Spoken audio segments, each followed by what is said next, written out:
Jai Om Vishnupad Jagat Guru Srila Bhakti Sunda Govinda Dev Goswami Maharaj Ki Jai. Jai Kuruchurmani Srila Bhakti Rakshak Sridhar Dev Goswami Maharaj Ki Jai.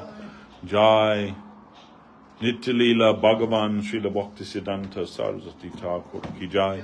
Rupanuga Guru Bhagya Ki Jai. Namacharya Srila Haridas Thakur Ki Jai. Jai Shri Harinam Sankirtan Ki Jai. Nittai Gaura Premanande Hari Hari Bo. So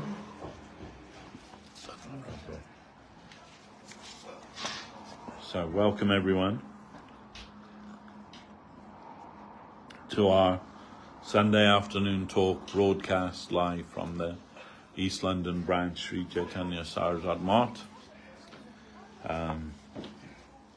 Last week we finished the volume 4 of the Sermons of the Guardian of Devotion, as we've been going through all the books of our founder Acharya Om Vishnupad Srila Bhakti Rakshak Sridhar Dev Goswami Maharaj.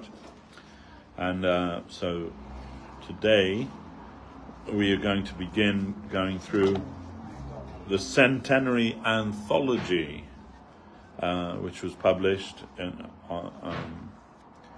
the 100th year of Srila Guru Maharaj's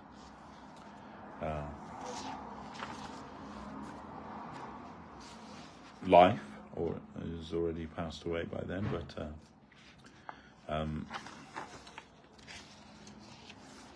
so this book was published for the centenary, and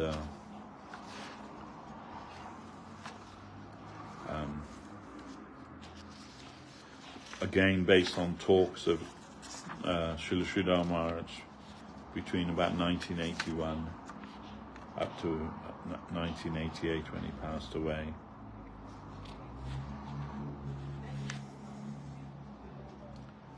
So we'll begin at the beginning, as every book begins.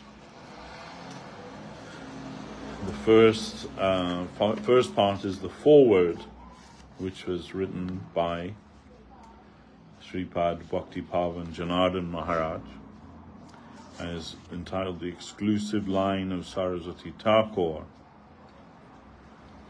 All glories to His Divine Grace, Om Vishnupad Paramahansa Thakur, Srila Bhakti Rakshak Sridhar Dev Goswami Maharaj. Oops.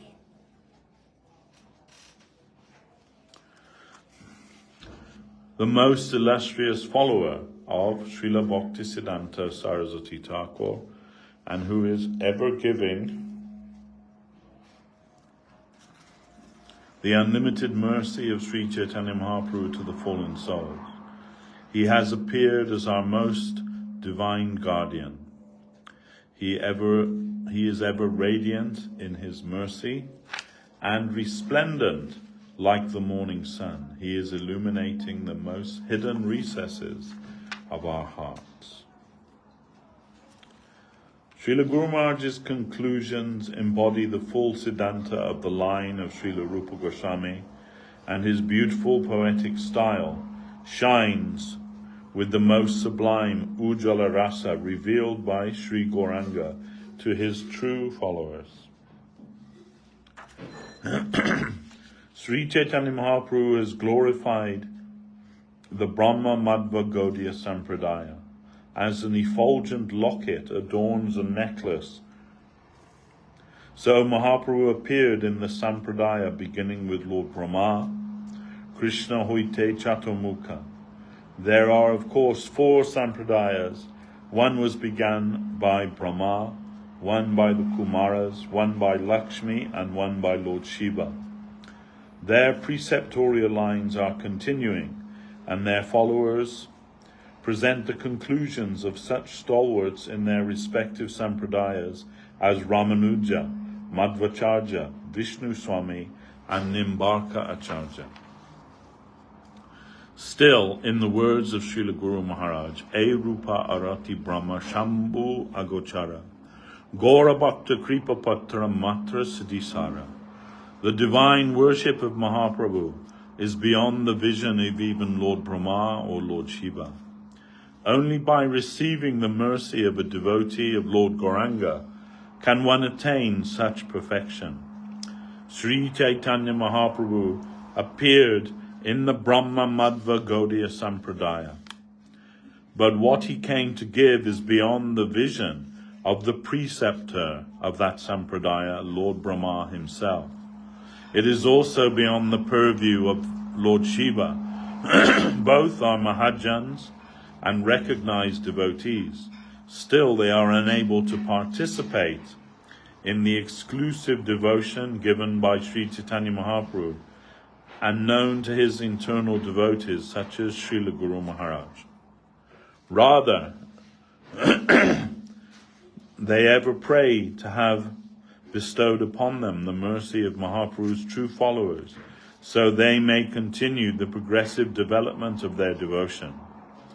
Sri Chaitanya Mahaprabhu is actually situated in his own internal sampradaya, although apparently appearing within the Brahma Madhva Gaudiya Sampradaya. Madhavendra Puri Bhara, Shishya Bhara Shri Ishvara, who preceded Mahaprabhu and showed the deep Mahabhav mood of separation of Srimati Radharani, was Sri Madhavendra Puri.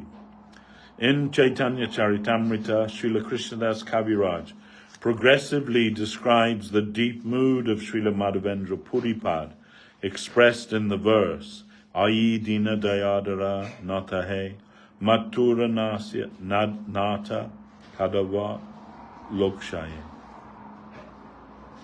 O Lord, O most merciful Master, O Master of Mathura, when shall I see you again? There it is noted that actually this verse was spoken by Srimati Radharani herself, and by her mercy only was it manifest in the words of Madhavendra Puri. Only Sri Chaitanya Mahaprabhu has tasted the poetry of this verse. No fourth person is capable of understanding it.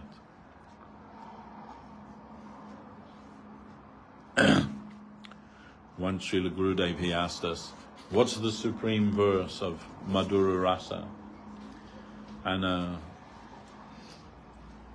Shrutashravan Prabhu, he was trying to think many different verses, Madhura Rasa verses, shlokas, and he's telling them, and Gurudev saying, yes, but not that one. Yes, but not that one. And so many. Then he said, this is the topmost. Ayi dina dayadara natahe, matura nata, kadava lok ayase. This was spoken by Madhavendra Puri at the time of his parting, and it is from the mouth of Srimati Radharani. And when he told that, Sridhar Prabhu said, don't know why you're asking me, Maharaj, I'm just a truck driver.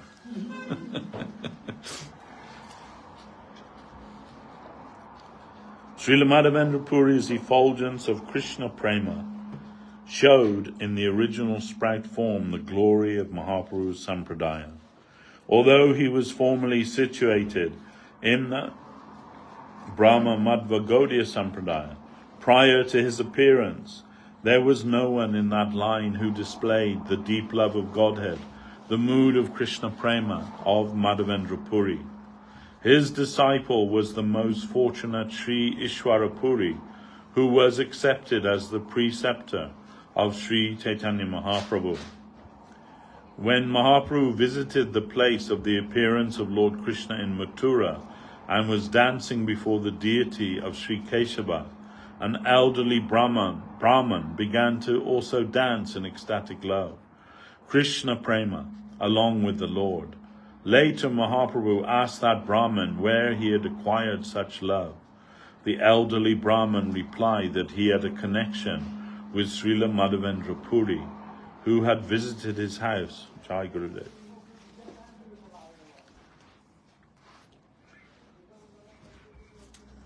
The elderly Brahmin replied that he had a connection with Srila Madhavendra Puri, who had visited his house and accepted him as a disciple. He also told Mahaprabhu himself, Kintu tomara prema deki mane anumani Madhavendra purida sambandha darajani Krishna prema tanha janha tanhara sambandha tahan bina e premara kaha nahi ganda. Upon seeing your ecstatic love, I can just imagine that you must have some relation with Madhavendra Puri also. This is my understanding. This kind of ecstatic love can be experienced only by one who has a relationship with Madhavendra Puri. Without him, even a scent of such transcendental ecstatic love is impossible. Without a connection with Srila Madhavendra Puri, such love of Godhead is not possible. Srila Guru Maharaj has always said that we are not worshippers of the form, but of substance. There is a qualitative presence that is expressed in Chaitanya Charitamrita. We are not interested in mere general expressions like the Guru Parampara, but we are interested in the living line of Sri Chaitanya Mahaprabhu's Sampradaya, which is manifest in the heart of the most qualified representatives of the Lord. Just as Sri Chaitanya Mahaprabhu is much more than the Juga Avatar, being the most sublime combination of Rasaraj Sri Krishna with Mahabhav Srimati Radharani. Similarly, there are personalities who embody the presence of Sri Madhavendra Puri. In more recent times, the most divine presence again revealed itself in the person of Srila Bhaktivinoda Thakur. Srila Guru Maharaj composed his beautiful Srimad Bhaktivinoda Virahadaskam during the time when Srila Bhaktisiddhanta Saraswati Thakur was personally present in this world. There, Srila Guru Maharaj reveals, Shri Gauranumatam Swarupa Vidatan Rupa Grajendra Tan Rupa Dya Pariveshitam Raghu Ganaya Ashvaditam Sevitam Jibadya Abhirakshitam Shukha Shiva Brahmadi Samanvitam Shri Radha Pada Sevanamritam Aho Tad Datam Ishobhavam. That which is the gracious gift of Sri Gaurachandra, the deep internal purport of which is known by Srila Swarup Damodar, that which is adored by Srila Sanatana Goswami and distributed by the Rasa Tattva Acharyas, headed by Srila Rupa Goswami, that which is tasted and enriched by Srila Raghunath Das Goswami and his followers, and tenderly protected by Srila Jiva Goswami and his associates, and that which is venerated afar by the great personalities like Mahadev, Lord of the Gods, and Brahma, Grandfather of the world, O wonder of wonder, that ecstatic nectar of the exclusive service of the lotus feet of Sri Radha. You hold the perfect position to mercifully give even that to us. When Srila Guru Maharaj began to present his composition, glorifying Srila Bhaktivinoda Thakur before Srila Bhaktisiddhanta Saraswati Thakur, at first Srila Saraswati Thakur listened in a very scrutinizing way to the initial verses. But as Srila Guru Maharaj continued in his presentation, Srila Bhaktisiddhanta Saraswati Thakur became immensely pleased and appreciative, and commented that he was confident and satisfied that at least one of his followers was qualified to continue and properly represent his Siddhanta and the essence of Mahaprabhu's line. Srila Guru Maharaj has eternally glorified the quality of Srila Bhaktisiddhanta Saraswati Thakur in his many beautiful compositions, such as Sri Sri Prabhupada Padma Stavaka, which is to this day sung in temples all over the world by the followers of Srila Bhaktisiddhanta Saraswati Prabhupada.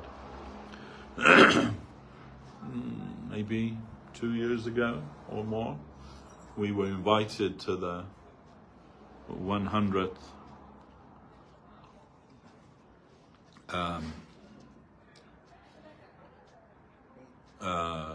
anniversary of the Gaudiya Math. At that, they held a program at that temple of Hanumanji, the one on High Street North, and two sannyasis from India were there. One was the disciple of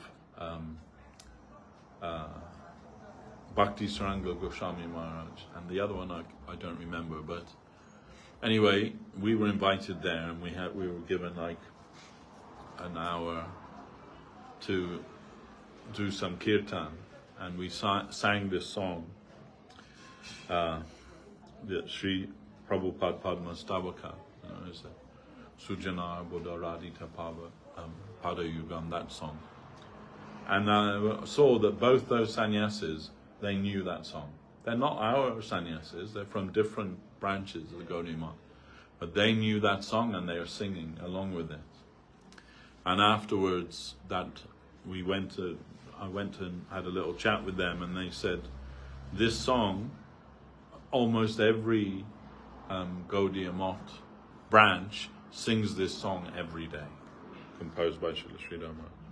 And also, we heard that Srila A.C. Bhaktivedanta Swami Maharaj requested his disciples to sing this song on the appearance day and disappearance day of Saraswati Thakur. Don't think they do there, but so Srila Guru Maharaj has given us this beautiful pranam verse in glorification of his spiritual master, which Srila Guru Maharaj himself has explained. Nikila Bhuvana Maya, Chinna Bichina Karatri, Vibudu Bahala Mrigya, Mukti Mohanta Datri, Shitilita Vidi Raga, Ragara Desha Dani, Bila Shaturidi Nityam Bhakti Siddhanta Vani. With his first step, he vigorously cut asunder the whole plane of exploitation, and with his second, he has put a stop to all the calculations of the different scholars with their different conceptions of salvation or liberated stages. With his third step, he has minimized the hardness and stiffness of the rules and regulations of calculative devotional service by the touch of divine love. Crossing Vaikuntha, he has given us the worship of Radha and Govinda. Calculation, the rules and regulations, awe, reverence, all these things are minimized. This is actually Srila Sridhar Maharaj, quote of Srila Sridhar. All these things are minimized, checked, slackened with the softness of Vrindavan within, and with the hardness of a devastator without. He created havoc in the materialistic world, fighting with one and all, single-handedly fighting against the whole world and cutting asunder everything. This was his external attitude, and his second attitude was to put a stop to all the scholarly researchers and doctorates of different departments, and to stop their boasting research, and third, to minimize, to slacken the grandeur of the worship of Narayan. He caused the domain of love to descend into this plane, with love from the heart as all in all. With that we come to serve our object of worship, and he represented the service of Radha Govinda as the highest attainment. That was his history, the real existence of Srila Bhaktisiddhanta Saraswati Thakur Prabhupada. Is in Bhaktisiddhanta Vani, his divine teachings. May that Bhaktisiddhanta Vani dance eternally within the core of your heart. That's the end of quote. And Guru Maharaj said, when he said that, he said, if my Guru Maharaj were present today, he would say, Sridhar Maharaj has captured me within a cage of poetry. When Srila Bhaktisiddhanta Saraswati Thakur was leaving this world, he called for Srila Guru Maharaj. In a gathering of his disciples, he asked Srila Guru Maharaj to sing Sri Rupa Manjari Pada. Previously, Srila Bhaktisiddhanta Saraswati Thakur had examined Srila Guru Maharaj and was satisfied that he could represent the central line of Sri Gaurachandra, given by his true representative and follower, Srila Rupa Goswami. Now, Srila Bhaktisiddhanta Saraswati Thakur gave the charge of that line to Srila Guru Maharaj in a way that many senior godbrothers present described as a mystical transmission of responsibility. After Srila Bhaktisiddhanta Saraswati Thakur departed from this world, his disciples sought out the association of Srila Guru Maharaj. It was not any formality which attracted them, any formal delegation of responsibility assigned to Srila Guru Maharaj. It was more intrinsic. They found in Srila Guru Maharaj the effulgent Krishna Prema, which accompanies the highest realizations of the Rupanuga line. It was that divine presence that attracted them, that made them ardently desire his association. Their attraction for the association of Srila Guru Maharaj was not because of his rank or seniority. He was not the most senior Vaishnava present. At that time there were other godbrothers of Srila Guru Maharaj, disciples of Srila Bhaktisiddhanta Saraswati Thakur, that were senior in the mission to Srila Guru Maharaj, but they themselves came to associate with him. Prominent devotees accepted sannyas from him and saw him as their sannyas guru. Leading disciples of Srila Bhaktisiddhanta Saraswati Thakur felt inspired by Srila Guru Maharaj and looked towards him for his approval and inspiration in their own endeavors to preach and present the philosophy of their spiritual master. Srila Guru Maharaj has always presented the highest realizations of the Gaudiya Vaishnava line, the true teachings of Srila Rupa Goswami. During the time that Srila Bhaktisiddhanta Saraswati Thakur was present, Srila Guru Maharaj was a prominent preacher. After Srila Bhaktisiddhanta Saraswati Thakur left this world, many came to Navadvip to associate with Srila Guru Maharaj. When we look to personalities like Srila Rupa Goswami or Srila Sanatana Goswami, we do not count the number of disciples they had or how many temples they established. Their contribution is never to be judged in such a superficial and neophyte manner. Actually, all preaching and inspiration is derived from them alone, and the substance that they came to give is non-different from Sri Chaitanya Mahaprabhu and the internal reason for his descent. Srila Bhakti Rakshak Sridhar Goswami Maharaj gave so much to those who actually can appreciate the real sampradaya of Sri Chaitanya Mahaprabhu and the line of Srila Rupa Goswami. Without an appreciation for him, it will not be possible for devotees today to ever know what are the essential teachings of Sri Chaitanya Mahaprabhu, or ever aspire to know what is Krishna Prema, love of Godhead. For the last 42 years of his life, Srila Guru Maharaj was always in the association of his disciple and personal friend, Srila Bhakti Sundar Govindadev Goswami Maharaj, his confidant and chosen successor.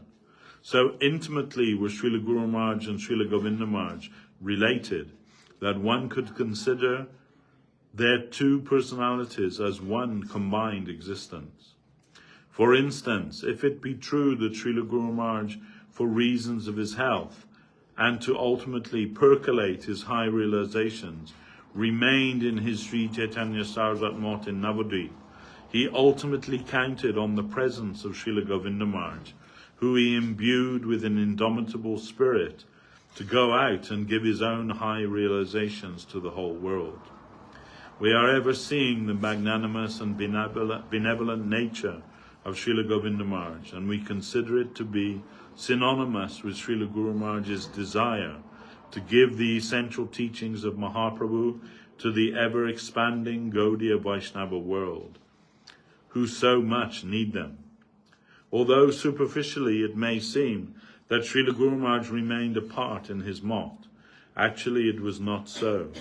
Srila Guru Maharaj depended on Srila Govinda Maharaj to assist him in his mission, was himself inspired by Srila Govinda Maharaj to share his beautiful realizations with the world, and ultimately entrusted everything to the hands of his beloved disciple, his teachings, his deities, his realizations, his mot, his mission, his life, love and inspiration.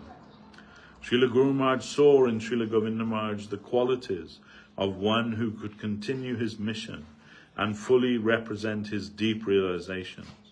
Srila Govinda Maharaj is most qualified to give the essential conclusions of Mahaprabhu's teachings and the conclusions of Srila Guru Maharaj and the acharyas who represent the line of Srila Rupa Goswami. Srila Guru Maharaj Srila Guru Maharaj dedicated so many years to prepare Srila Govinda Maharaj for this great responsibility, and considered that by seating Srila Govinda Maharaj in his own chair, that his endeavor was now complete.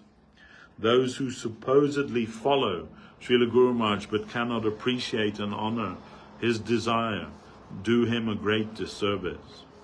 When Ballabha Bhatta said he could not accept the authority of Sridhar Swami, who had previously commented on the Srimad Bhagavatam, Sri Chaitanya Mahaprabhu concluded, Swamina mani je jana veshara bitare tare koriya ganana. A woman who does not follow her Swami, husband, is no better than a prostitute. I offer my Dandavat pranams at the lotus feet of Srila Guru Maharaj, Srila Govinda Maharaj and their eternal associates and followers. They are all capable of flooding this entire universe with that Krishna prema that Sri Chaitanya Mahaprabhu and his Parashada devotees came to give. They are each an ocean of mercy and are the only shelter for the fallen souls. I pray that they will not leave me behind. My prayer is that they will ever keep me near to them. Then, that was the foreword. This is the introduction at this extremely auspicious day by His Divine Grace, Srila Bhakti Sundar Govinda Dev Goswami Maharaj, a Sri Vyasa Puja address. Srila Guru Maharaj preached very successfully all over India. His preaching satisfied Srila Bhaktisiddhanta Saraswati Thakur. Everyone has special respect for Srila Guru Maharaj, and this was shown by their actions. Srila Bhakti Saranga Goswami Maharaj took sannyas from Srila Guru Maharaj, even though Srila Guru Maharaj was junior to him in the mission. Srila Bhakti Pragyan Keshav Maharaj was also senior to Srila Guru Maharaj, and he was a very exalted brahmachari of the Sampradaya, but he took sannyas from Srila Guru Maharaj. Such advanced, intelligent personalities knew the prospect and conception of Srila Bhaktisiddhanta Saraswati Thakur and his Sampradaya. Like these examples, many great devotees of Srila Saraswati Thakur wanted to take sannyas from Srila Guru Maharaj, but Srila Guru Maharaj did not give easily. They wanted to take, but I saw that often they were afraid to ask him. In Vrindavan, in perhaps the 1950s, I saw two disciples of Srila Saraswati Thakur who wanted to take sannyas from Srila Guru Maharaj, but they could not approach him. And lastly, they went to Srila Goswami Maharaj. Srila Goswami Maharaj then asked Srila Guru Maharaj, Maharaj, shall I give sannyas to them? Srila Guru Maharaj had much respect for Srila Goswami Maharaj and replied, yes, why are you asking me? But it is a fact that those devotees could not ask it from Srila Guru Maharaj. I remember two of our godbrothers. One is now a school teacher, and the other is now an acharya of our mission. But at one time, two of them, they were pressured to take sannyas, or at least one of them wanted sannyas, and the other was pressured to take sannyas. by some other senior devotees. They came to Guru Maharaj and they asked him, will you give us sannyas? And Guru Maharaj looked them straight in the face and said, yes, everyone wants to be served. Nobody wants to be a servant. And then the one devotee, it just like seemed to wash over him. That was okay. But the other one, he bowed down to Guru Maharaj and said, actually Maharaj, I don't want to take sannyas. I've been pressured into it by others. And Guru Maharaj said, oh, very good, that's very good. Not to take sannyas, very good. That was Madhusudan Maharaj, our Bhakti, Ranjan Madhusudan Maharaj at that time, because he was preaching in Malaysia then. They had no sannyasi then. The other one, he took sannyas, but couldn't keep his sannyas. Now he's married and a school teacher somewhere. But a good devotee, still a good devotee. Anyway, there was a very... many wanted to take sannyas from Srila Guru Maharaj, but could not come to him directly. That was the position of Srila Guru Maharaj. There was a very dear disciple of Srila Saraswati Thakur who lived in the same room with Srila Saraswati Thakur and received much affection from him. His name was Mahananda Brahmachari. We saw that lastly he came to Srila Guru Maharaj and said, Maharaj, I want to take sannyas from you. Please give me sannyas. Srila Guru Maharaj gave it very happily, and his name became Srila Bhakti Alok Paramahansa Maharaj. I was very fortunate to meet him, Paramahansa Maharaj, and I was also, on the day of his disappearance, Srila Guru Maharaj sent us to his mott, and I was asked to go as one of the devotees that went there, went to his mott on his disappearance day. And 2 years before his disappearance, when I first met him, that time he was not taking any solid food. Just every day he would take charanamrita and a tulsi leaf for 2 years. And then after 2 years, he passed away. Very great devotee of Saraswati Thakur and friend of Guru Maharaj.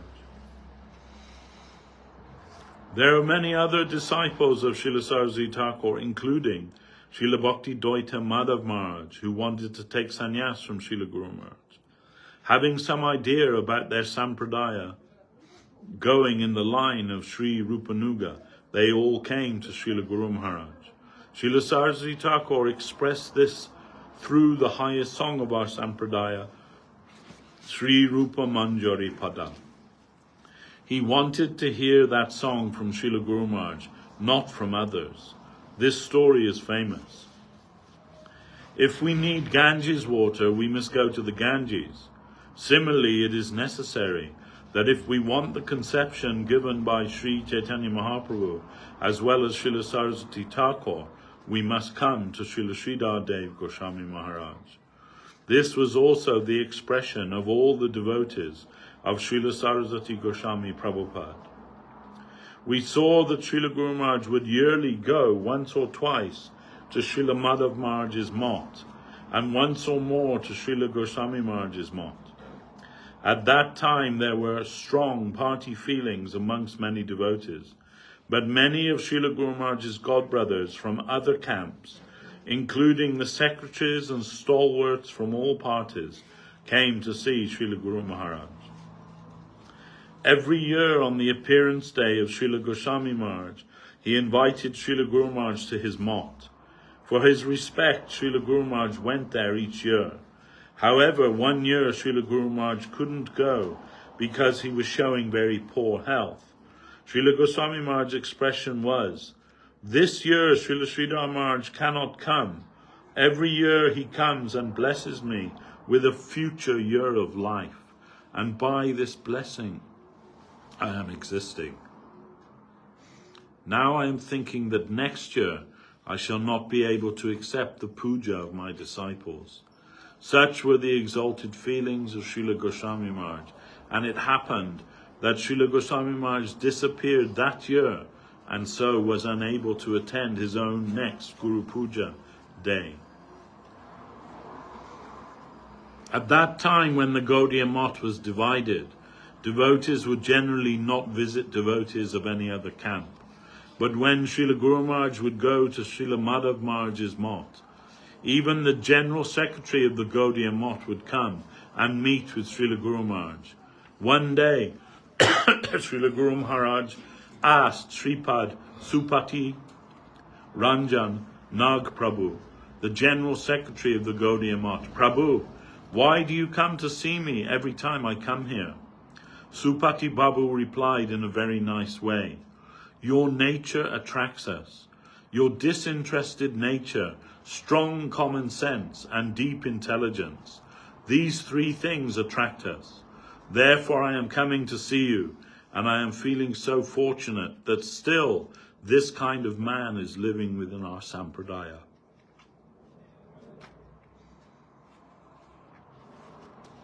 In the scriptures it is said, Acharjamam Vijanayam Navamanyeta Kahichit Na Marcha Buddhaya Yashu Eta Sarva Deva Maya Guru. That kind of Guru we have got. His mercy, his association, his associates' association, his friends' association, his God brothers' association we have got. In that way we can say we are very fortunate that Srila Guru Maharaj bestowed his mercy upon us. But if we cannot worship him in a proper way and cannot respect him properly, then we will go to hell, actually. You see, in the scriptures it is said, Acharjamam Bijanaya, Bhagavan himself in the form of the Acharya appears in this mundane world to bestow his mercy to the sincere seekers. Navamanyeta karhichit. Don't think anything about the Guru except that he is non-different from Krishna. Then again Krishna says, Namarcha Buddhaya Suyeta. Don't consider him as a mundane man. He may appear in the form of a mundane body, but he is not mundane. You must not consider him as... You must consider him as myself. Sarva Deva Mayo Guru. All the Devas are living within his body. This kind of conception you must carry, otherwise you cannot worship him properly. Respectful obeisance is necessary to the Guru. The fully surrendered soul will get full mercy from his Guru. Guru has many forms, and one who is a Paramahamsa sees everyone as his Guru. We must try to consider the Mahanta Guru, the Chaitya Guru, and the Shiksha Guru in a non-different way. But we cannot always understand the signal of the Chaitya Guru. Our mind lives in the mundane idea. Therefore, we cannot always say that what our mind is saying is coming from Krishna. Sometimes, for one who is very fortunate soul, he will receive instruction from his Chaitya Guru. But Krishna represents himself in the form of the Mahanta and Shiksha Gurus for our direct guidance. In which way can we understand?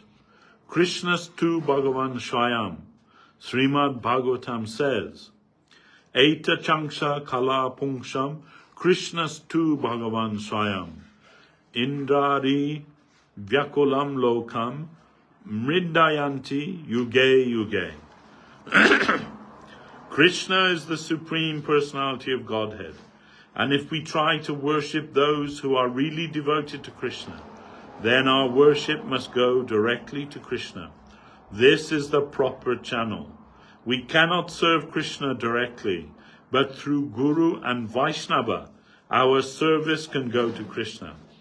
We cannot see Krishna, but through a lens we can see him, otherwise not. There are so many places in the sky, and they exist both by day and by night. But how can we see? We can see them only by looking through a telescope, and that is made by lenses set one after another. This is the process, and in spiritual life this is called Guru Parampara. It is coming down by the mercy of Krishna and Krishna himself appears in the form of a human body and any kind of form, but when he is very merciful, we can understand his glories. Krishna jadi kripa kore, korna bhagyavane, guru antajami rupe shikaya apane. This is from Chaitanya Charitamrita. It is depending upon fortune, and that fortune comes through the service to Guru and Vaishnavas. When we get such transcendental sukriti, through that we get the conception of Guru. The Guru's position is so high. Srila Guru Maharaj used this expression, heavier than the Himalayas. One who is fully dedicated to his Guru will get everything. Etat sarvam guru bhaktya purusha hya angasa jayat. He can conquer and get everything by the mercy of Guru. Before, in the Vedic age, we can see that the students would go to the Guru's house and the Guru would engage them. This occurred also in the example of Krishna and Sudama. They were instructed, go to the jungle and bring some firewood, go there. They were ordered to do many things, do this, do that. When disciples successfully carry out the order of their Guru and satisfy him, the Guru gives his blessings and they get all the transcendental knowledge, thus becoming all-rounders in spiritual life. In this present age also we have seen this kind of mercy in many cases. So it is necessary to fully surrender to Guru and carry out his order. But if we think that Guru is mundane, then we will go to hell and not get anything of transcendental knowledge. Krishna consciousness is so high that there is a special line of Guru. But even in an ordinary way, we shall not get that conception of Vedic knowledge without their grace. Today is a very auspicious day that Srila Guru Maharaj, the bearer of that high conception of Krishna consciousness, Madhura Rasa, on this day appeared to bestow his mercy upon us. This is an extremely auspicious day for us. He showed his appearance on the same day as Nityananda Prabhu's son. Nityananda Prabhu's glories were chanted by Srila Krishnadas Kaviraj Goswami. Prema Mata Nityananda Kripa Avatar, Uttama Adharma Kichu Nokare Vichar, Jayage Paraye Tare, Karaye Nistara, Ata Eva Nistarila Mohena Durachara. From Chaitanya Charitamrita. Because he is intoxicated by ecstatic love, Sri Gauranga is an incarnation of the ocean of mercy. He does not distinguish between the good and the bad. He delivers all those who fall down before him. Therefore he has delivered such a sinful and fallen person as me. I have no qualification, but Nityananda Prabhu is so merciful that whoever goes to him receives his mercy. I have no qualification except that I approached him. There is no cause. It is causeless mercy. Srila Guru Maharaj said many times that mercy is above justice. Justice searches qualification, but mercy does not search for qualification, but only dedication. The word dedication is very easy to say, but Krishna showed in which way the strength of dedication comes down into this mundane world. Krishna said, Sarva dharman parityaja, mamekam sharanam braja, aham tam sarva papebhyo, mokshayishami ma shucha. This is the 66th verse of the 18th chapter of Bhagavad Gita. Don't worry, but you dedicate yourself to me fully. Non-religion must be ignored, but also do not be involved with religion. Leave it. Leave everything. Leave whatever you think is good for you as well as whatever you think is bad for you. Leave everything and dedicate yourself fully to me. This is the advice of Krishna. Jai Shri Shri. Sarvadharmam Purichaja Mamekam. I am the only person who can give you relief from everything. What kind of mood of dedication is required? Mam ekam sharanam braja. You will see only the fully dedicated mood of Brajadam. Krishna said there is nothing more necessary than this. This is final. He then asked Arjun, now have you settled your position? Arjun replied, yes. Whatever you say, I shall do that. Dedication. Full dedication we can see in Brajadam. Vishwanath Chakravarti Thakur says, Aradhya Bhagavan Brajesha Tanayas Tad Dharma Brindavanam Ramya Kachit Upasana Braja Badhu Varjena Ye Kalpita Srimad Bhagavatam Pramanam Amalam Prema Punam Pumarto Mahan Sri Chaitanya Mahaprabhu Matam Idam Tatra Daro Naparaha.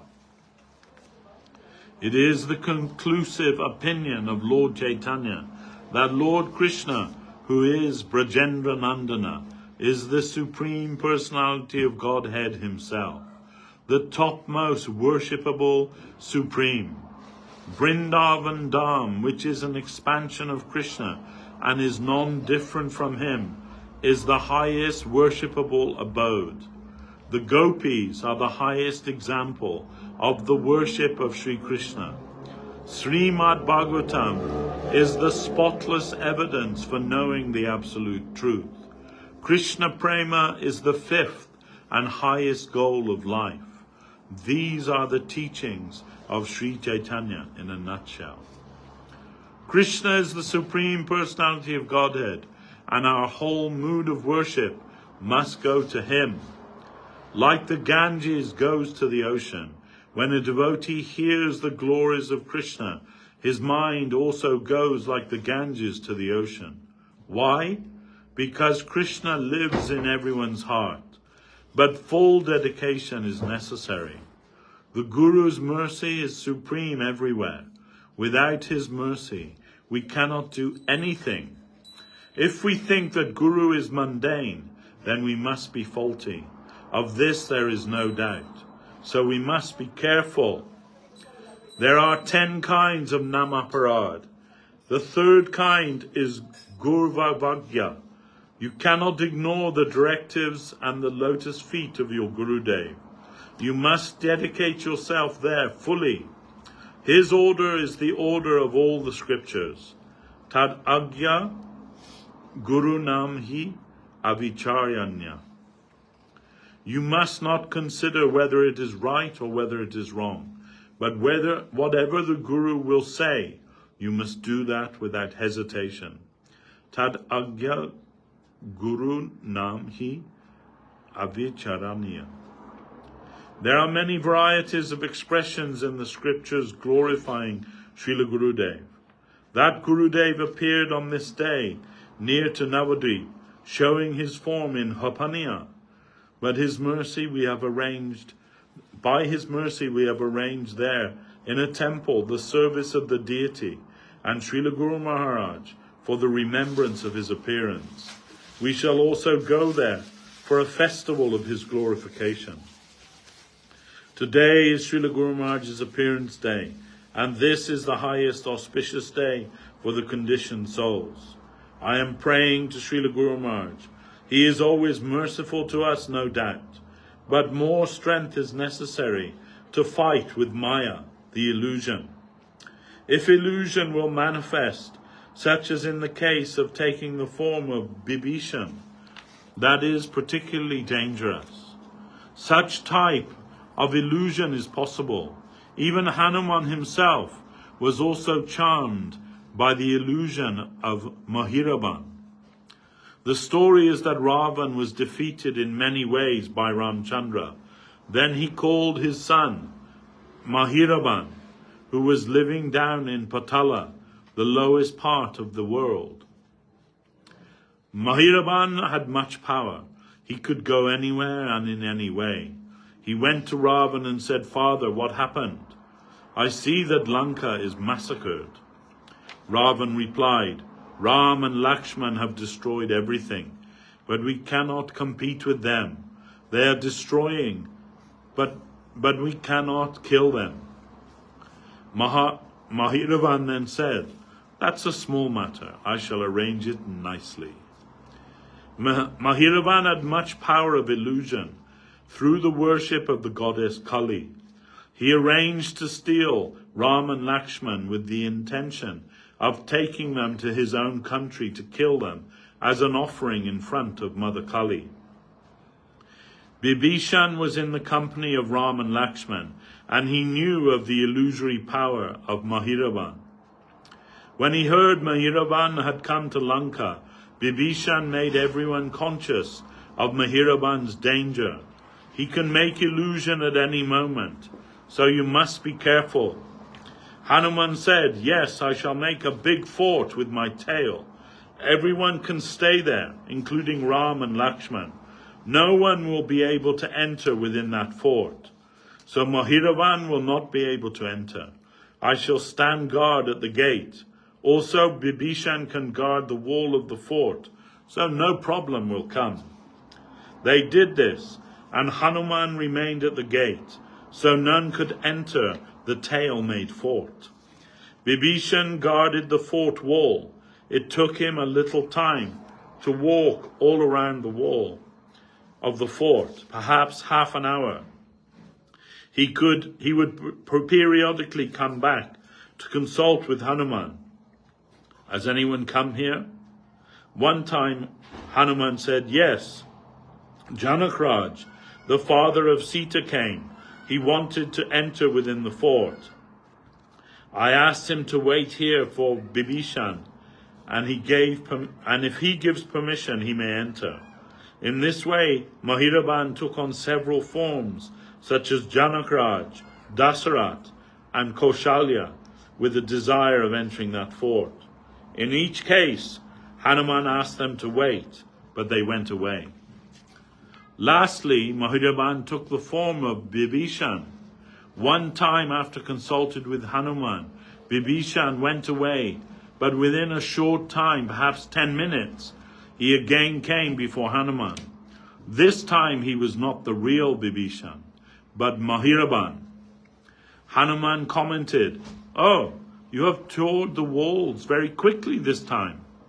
Bibhishan replied, "No, actually I forgot that I wanted to give a kavach to Ram and Lakshman, and it will be very nice for them. Therefore I came back and didn't complete the tour of the wall." Hanuman thought it was the real Bibhishan, so he said, "Yes, you can go inside, no problem." Mahiravan went inside and made an illusion whereby everyone went to sleep. He then took Ram and Lakshman, made a hole, and went to Patala. Patala means hell. After some time, the real Bibhishan came back. When Hanuman saw him, he challenged, "Who are you? You went 10 minutes ago inside the fort, so who are you?" Then Vibhishan replied, "Yes, I am Vibhishan, your friend." "No, Vibhishan already entered within the fort. You are not him." Then Vibhishan struck his forehead and said, "Oh, in my form, Mahiravan must have come and entered within the cave." Hanuman didn't believe him and took his hand. "Come with me, we shall go inside." Within they saw a big hole, and they saw that Ram and Lakshman had been stolen by Mahiravan.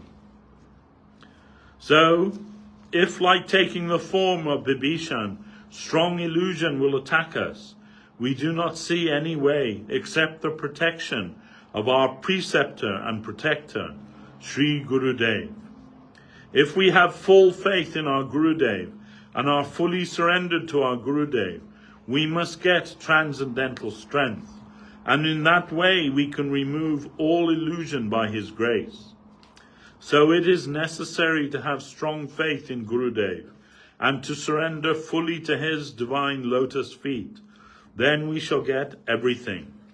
We can appeal today to the lotus feet of Srila Guru Maharaj for that kind of strength. We are fallen souls and very conditioned souls trying to proceed to our destination. But we cannot proceed properly because we are within the illusory environment. By His mercy we can proceed, but the destination is so far from us, so may He mercifully bestow more and more mercy upon us. This is my prayer on this day to Srila Guru Maharaj and to his dear associates and to all of you. This year we have a special opportunity for the disciples of Srila Guru Maharaj, as well as his devotional family, to serve His divine grace with glorification, offerings and services of many types for His divine mission, the deities and devotees. I believe it must be successful by His divine grace. Side by side, it is my special prayer to you all that you give your mercy to me, so that I can serve Srila Guru Maharaj properly. This is my earnest prayer this day.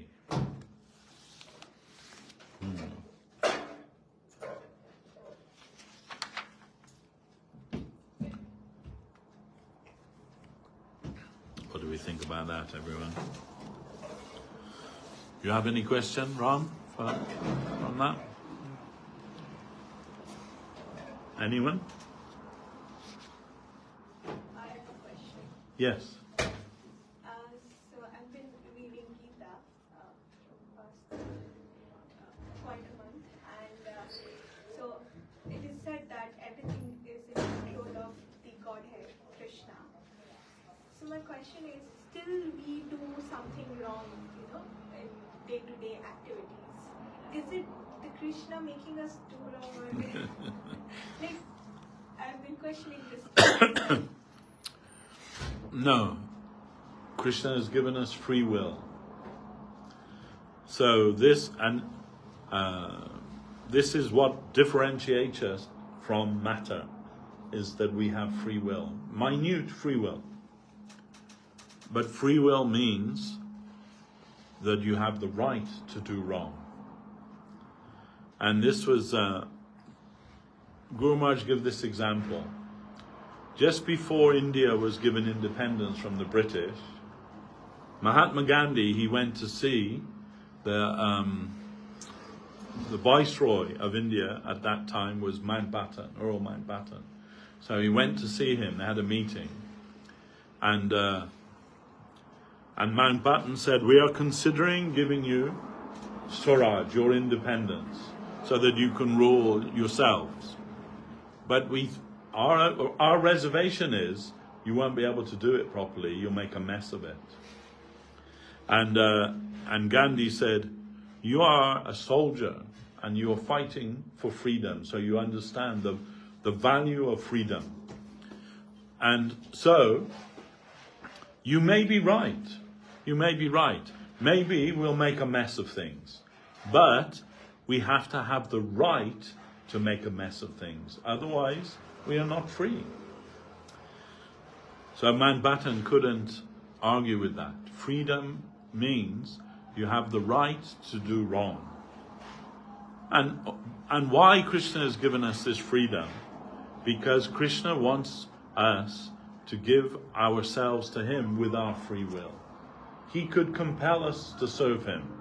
He could say, I've created you all, you must serve me, and force us to serve Him.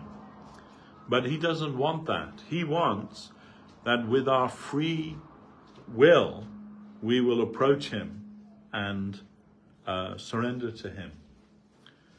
So that's why He's given us free will.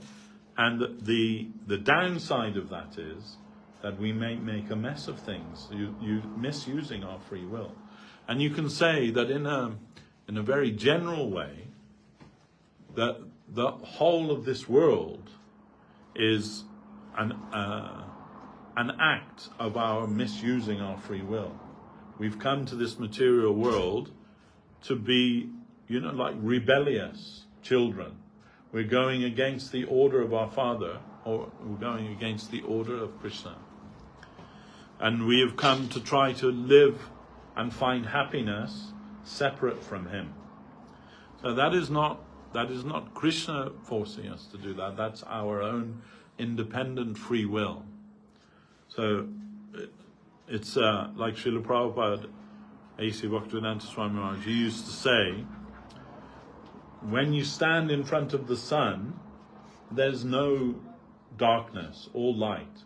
But as soon as you turn your back on the sun, you cast a shadow. That you have made the shadow, not the sun, you. Because you turn your back, you make a shadow. So, and he would also say,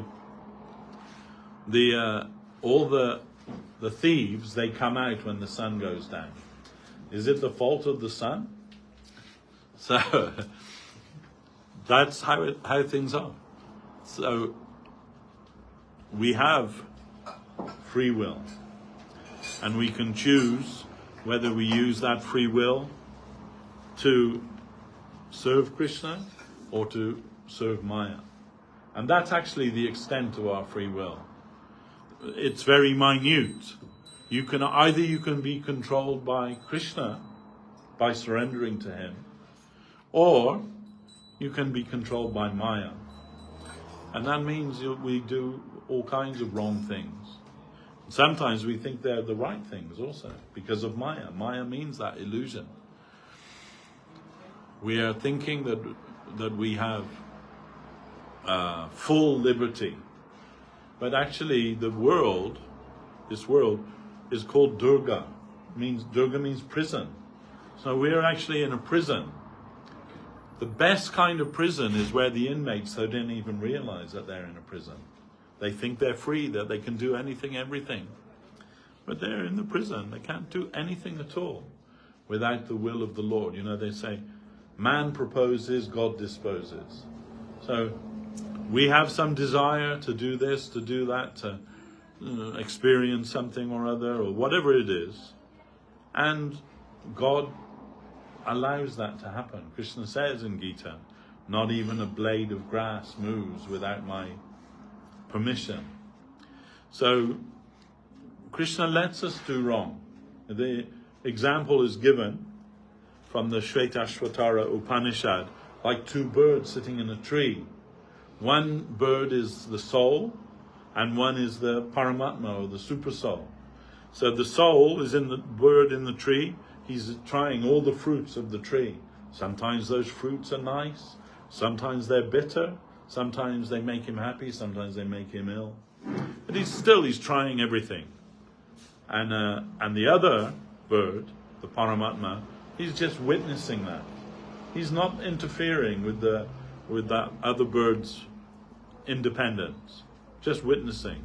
But he's waiting. Then when that bird becomes fed up with trying everything in this material world, to turn to him, he's waiting to accept him as a servant. So Krishna is waiting for us to approach him with our free will. Without free will, that wouldn't be possible. So we have to weigh up the two things, the right to do wrong, but the cause of our own liberation is that by utilizing our free will in a right way, we can surrender to him and serve him. But still, that doesn't stop there. Even they say, our Gurudev used to say, what does it mean to surrender? Does it mean surrender and lie down? Or does it mean surrender and serve? That's the meaning of surrender. We have to surrender and serve. And Srila Govinda Maharaj used to say, when he would give initiation, sometimes he would say to the new disciples, it is my expectation that from this day you will serve Lord Krishna every day. Now, this is the meaning of surrender.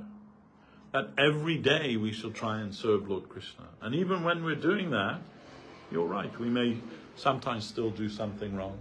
Sometimes by mistake, sometimes purposefully we do something wrong. And even we're trying to surrender, and we're falling down again and again and again, because we're a fallible soul, and the power of Maya is very strong. Krishna again, he says in the Gita,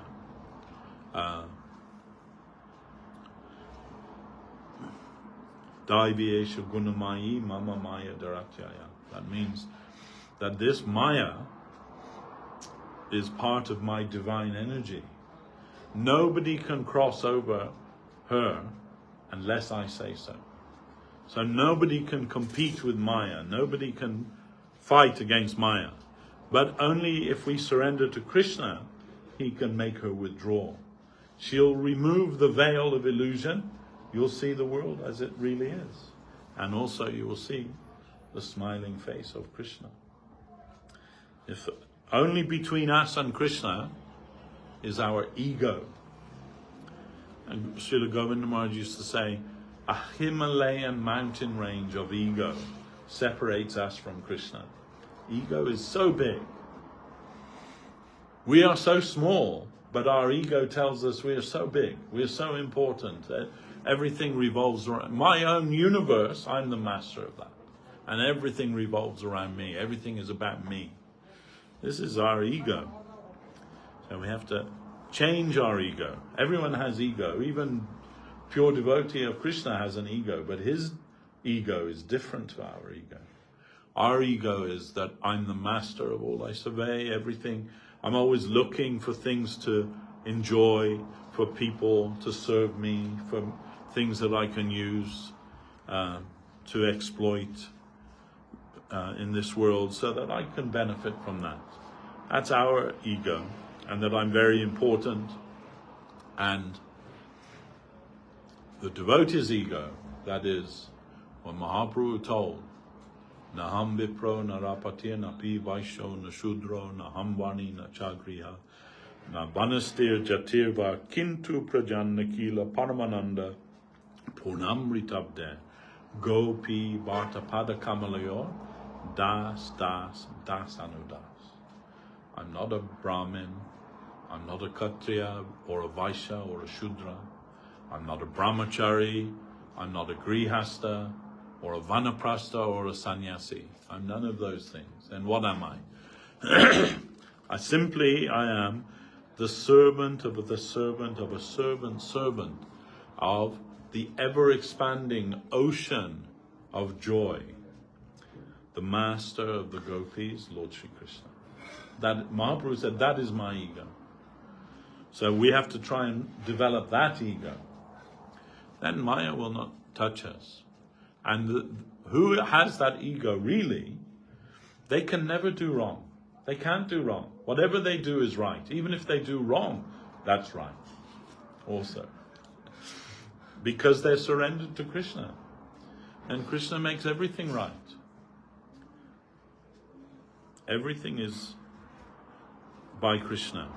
Everything becomes right by Krishna's will.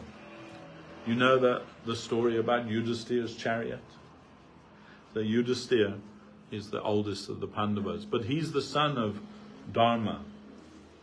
Then he never does any wrong, ever.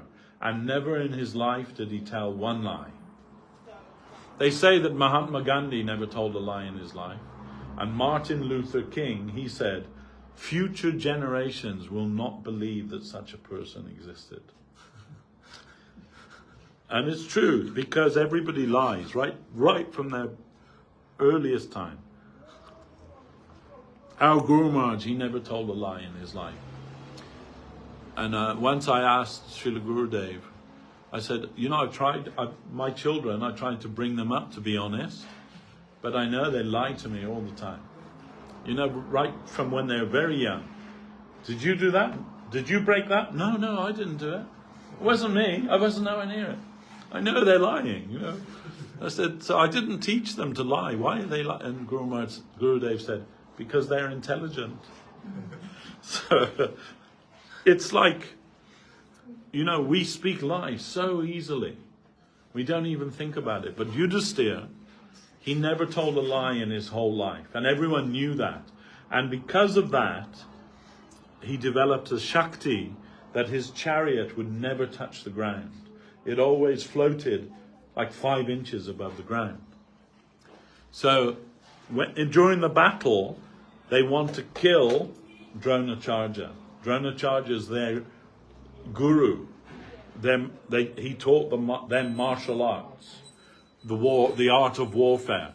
So they can't defeat him because he taught them. He knows whatever move they make, he already knows what that move will be. So there's no way they can defeat him. Then they ask Krishna, how can we, without defeating Dronacharya, we're never going to win the war. So how can we defeat him? And Krishna said, you have to convince him that his son has died. And then he'll lose the will to fight. When he hears that, he'll lose the will to fight. So, but he'll only believe it if he hears it from Yudhisthira. Because he knows Yudhisthira can never tell a lie. Then he said, so Yudhisthira, you have to say that Ashwatthama, that's the name of Drona's son, Ashwatthama is dead. You have to announce it in front of Dronacharya. And immediately Yudhisthira felt uncomfortable to do that, because it's a lie. So Krishna said, okay, to make it true, amongst the elephants, they had battle elephants. One elephant, he's also called Ashwatthama. So Bhim, you go Bhim and kill that elephant. So Bhimsen went and killed the elephant. Then he said, now you can say Ashwatthama is dead. And you can also say Ashwatthama the elephant is dead.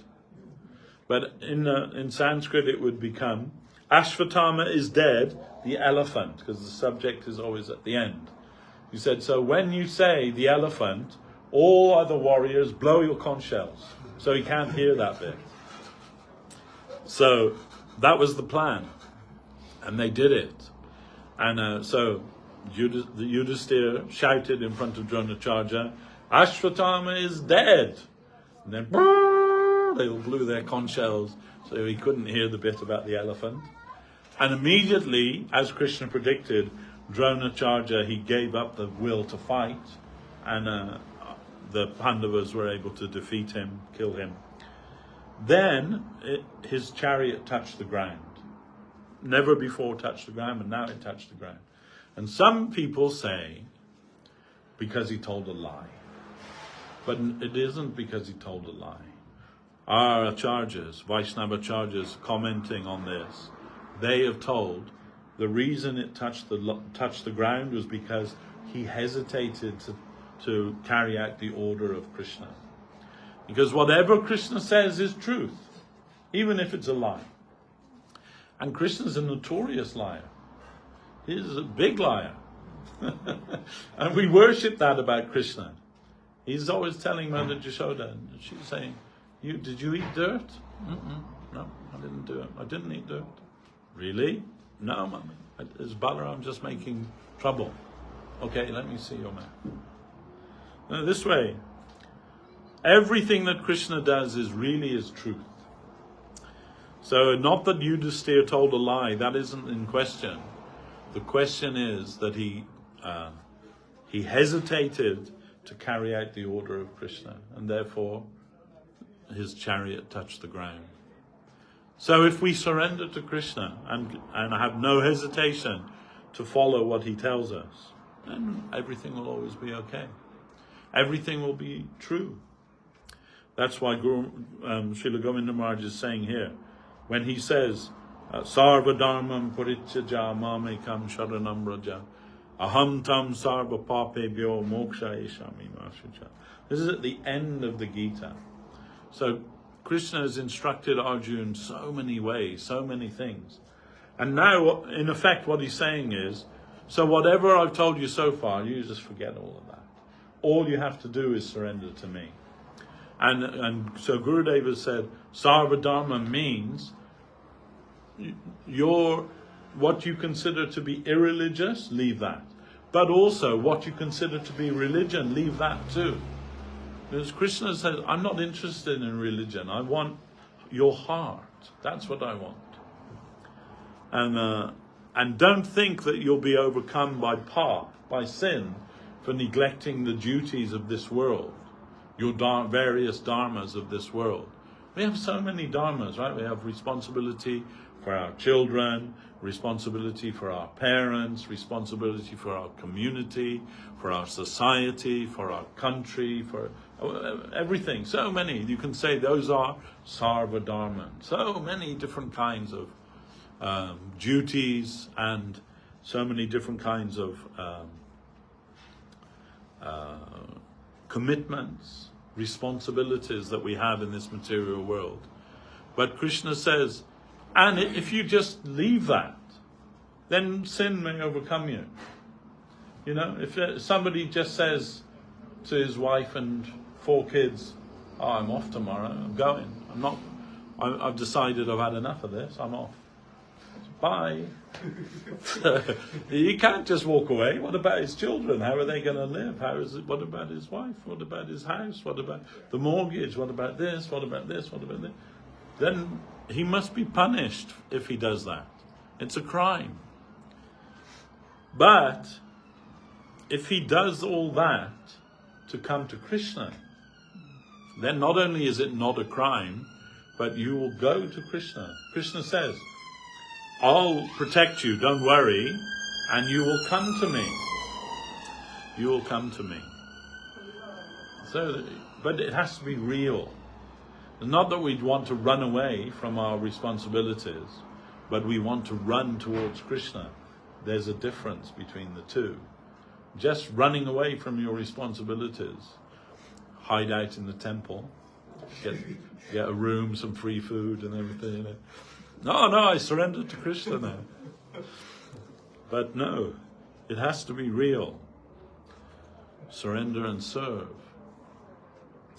Otherwise you will be punished for that. Even if no one, even if the police don't come and arrest you, you can't get away with anything, because the Antarjami, the Lord in the heart, He witnesses everything. He knows everything. And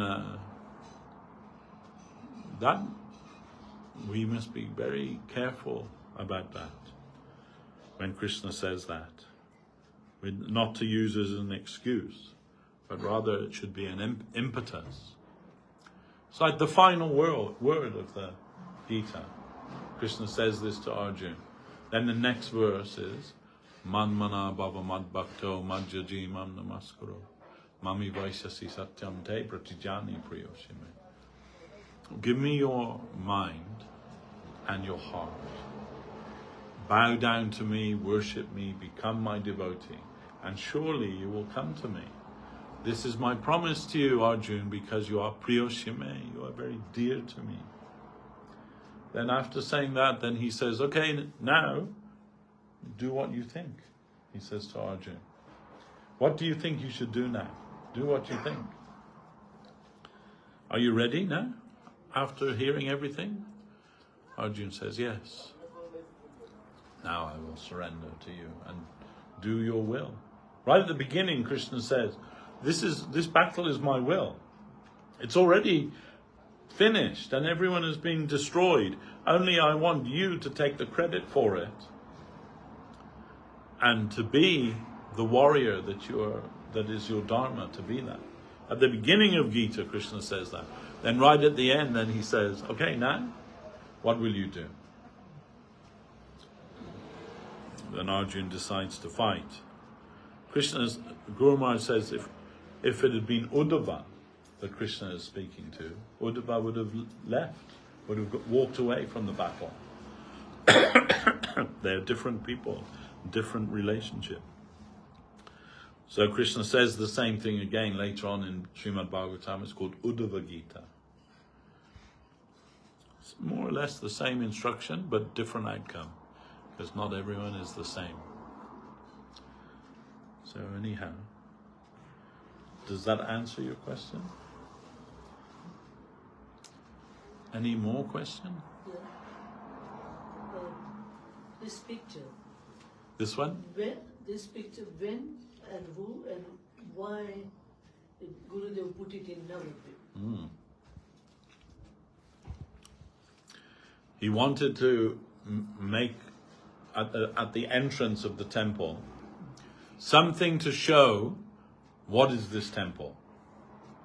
So, first thing is he wants to show that it's Gupta Govardhan. In Navadvip, everything that's found in Vrindavan is found in a hidden way in Navadvip. So according to Navadvip Dham Mahatmya by Bhakti Thakur, that place where Guru Maharaj's mott is situated, Kole Danga, it is Gupta Govardhan. And that he's showing top part, Gupta Govardhan. But then he wants to say, what do we do in this temple of Gupta Govardhan? So this verse at the bottom, Matala Harijana Kirtanarange, Pujala Ragapata Gora Babange. It is composed by Srila Bhaktisiddhanta Saraswati Thakur. When they opened their center in Calcutta, that was in a rented house at a place called Altadanga Road. Yes, you know it. I'm from Kolkata.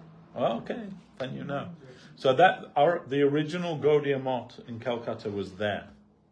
And then Sakhi Charan Rai, no, what was his name? Not Sakhi Charan, it was, anyway, I forget his name right now. His name was something Bhakti Ranjan. Anyway, disciple of Saraswati Thakur, he paid and built for the Bagh Bazar Gaudiya Mott.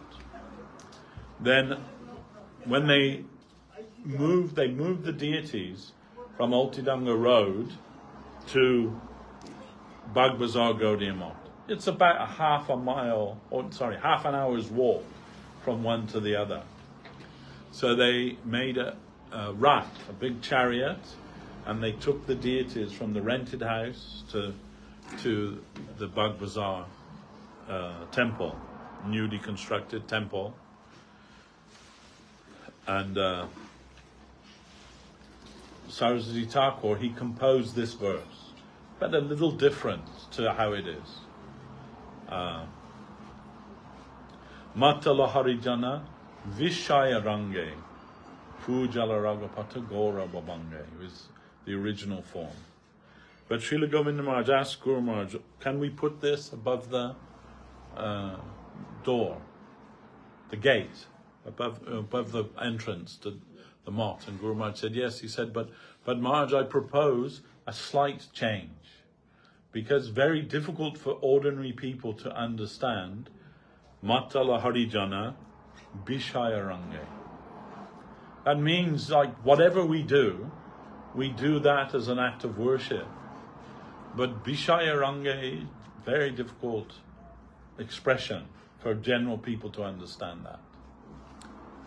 When Guru Maharaj would send me, well, not just me, but others, we would go for preaching, a collection in Calcutta, and we would have addresses, different Hindu businessmen, and we try and get them to give a donation, invite them to the temple. But they always had a secretary, and their job was not to let us get past them to see the manager or the boss, you know. But sometimes we would get through and see the boss. They would give something, generally very pious people. And we weren't just trying to get money from them. We wanted to give something to them, get them involved with the temple and so on. But always they used to say, I have no time for spiritual life. I am Bishayi. Bishayi, they would say. That means I'm a sense enjoyer. I don't have time for spiritual life. So this word in that verse, Vishaya Range, difficult for ordinary people to understand that. It's true. Whatever the devotees do in the temple may be the same as what you and I do in our house. You know, make sabji rice dal and, you know, like do clean up and sweep the floor, all of these things. Saraswati Thakur was saying that in the temple, when you do all those things, that's a way of worshipping the Lord. Those same things are worshipping the Lord. When Professor Sanyal, his brother, came to stay in the temple, and he asked him, "So what do you do here every day?" And the professor said, "Nothing that you could understand. We don't do anything at all that you do. Nothing at all." And he says, "Well, that's not true, because we just ate sabji, rice, dal, chapati, whatever it is, and I do that, you do that. What's the difference?" And he said, "No, what you do, that is sinful, actually." Krishna says that in the Gita, right? Who cooks for themselves, doesn't offer that to Krishna, they eat only sin. This is in the Gita, it says that. Then he said, "But we honor prasadam. We honor prasadam, take the remnants of the Lord. There is no consciousness of consumption. We're not consuming anything. We are serving that. If you have a smart mind, you can understand the difference between the two things. They look exactly the same, but one binds us to this material world. The same activity, when it's dedicated to Krishna, liberates us from this world."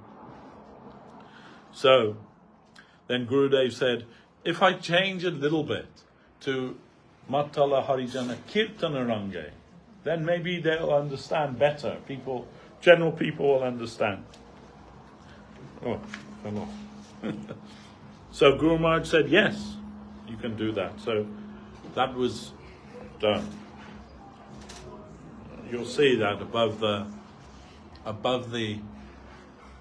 main door of Nat Mandir. When was it? Well, the Nat Mandir was not. Must be before 95. It was.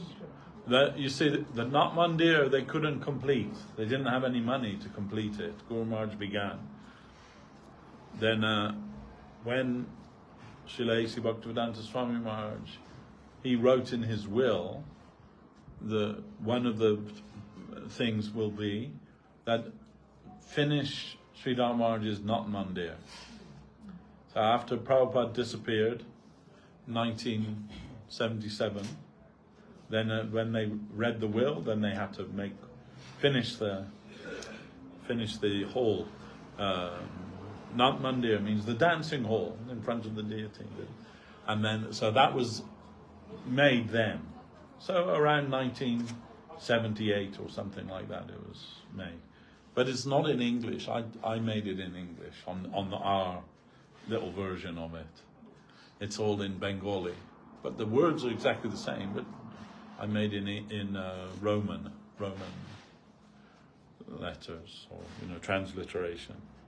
I see Prabhupada going to Guru Maharaj temple, giving Danvat, and what to say, Yes. This is no Facebook. Yeah. That's when he told his disciples, he went for Guru Maharaj's Vyasa Puja. He said, today you will learn how to worship a Vaishnava. They came there. Ramanuja and Achyutananda. And then Guru Maharaj told, I'm going to speak with Sridhar Maharaj. You go back to the house. Guru Maharaj gave that house, which we always called the blue house, which is at the end of the compound. I think it's white now, but we still call it the blue house because that's where we always. And he gave that for Prabhupada and his disciples stay there. Then when Guru Maharaj came back later that evening, Srila Prabhupada, A.C. Bhaktivedanta Swami came back, then Achyutananda said, so what were you and Sridhar Maharaj speaking about for so long? Like 3 or 4 hours, whatever it was. And Prabhupada said, if I told you, you would faint. He has such high realization about Krishna consciousness. And then Guru Maharaj said, when he heard that, Guru Maharaj said, yes. What he means is that what we were speaking about, if you hear that, you will not be able to remain awake in this plane. You must become fainted, unconscious, but awaken in another place.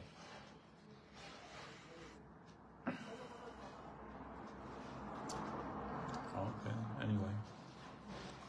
So, I had a text from Dainidhi Prabhu not coming today. Maybe very few people today because of this cycle race. Barking Road was closed. Yeah, But Also bank holiday. Also bank holiday. and the bank holiday, yeah, people have gone away. Last week they asked me to do the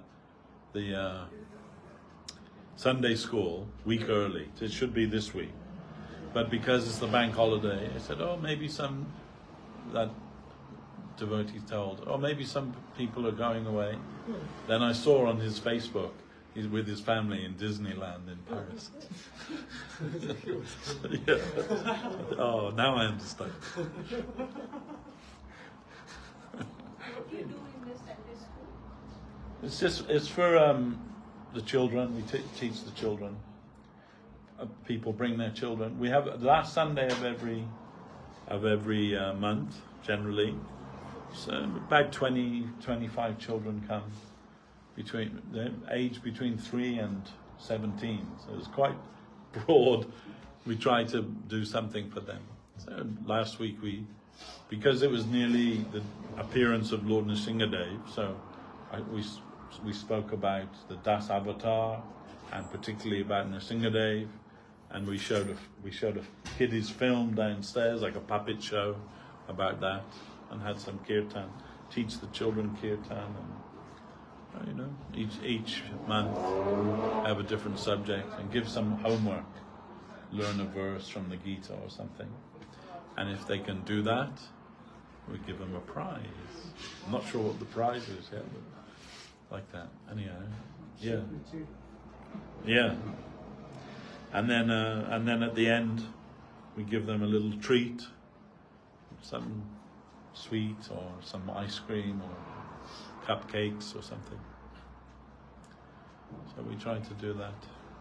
Yeah, we have about 20 to 25 children come each week.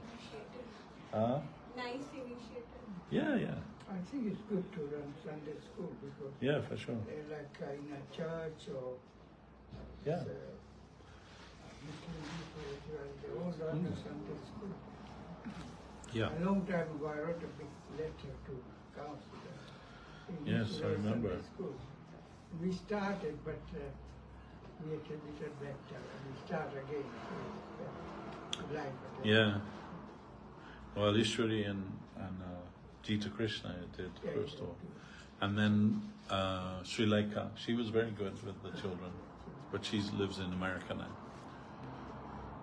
So we try and do that. Sometimes we have students from schools, local schools come here. They have go to visit a place of worship week at school, and they bring the class here, and we talk to them, show them some things. But they may be from anywhere. They may be Muslim, Christian, atheist, or anything. But the Sunday school, they're all Hindu children, generally. I think once council lady come, about 3-4 ladies. Oh yeah. came to Have a look, yeah. But they were in not Hindu, non-Hindu. No. Christian. They're from the religious department. Education. Yeah. One day I was in a meeting and this Pramod Sharma came and put And there hand was on one lady, she said, I won't come in because I have to take my shoes off. Yeah. One day Pramod Sharma came and put his hand on my shoulder. He said, hey, are you listening? I didn't realize he was a councillor. Then I realized he's the one who gave permission for the Sunday. Okay, good. Pramod Sharma. All right, time for Arati. Jai Vishnupad, Srila Bhakti Sundar Govinda Dev Goswami Maharaj ki Jai. Srila Bhakti Rakshak Sridhar Dev Goswami Maharaj ki Jai. Bhagavan Srila Bhakti Siddhanta Saraswati Thakur ki Jai. Rupanuga Guruvagya ki jai, Sri Chaitanya Saraswati Acharya Brinda ki jai, Sri Harinama Sankirtan ki jai, Nitai Gaura Premanande.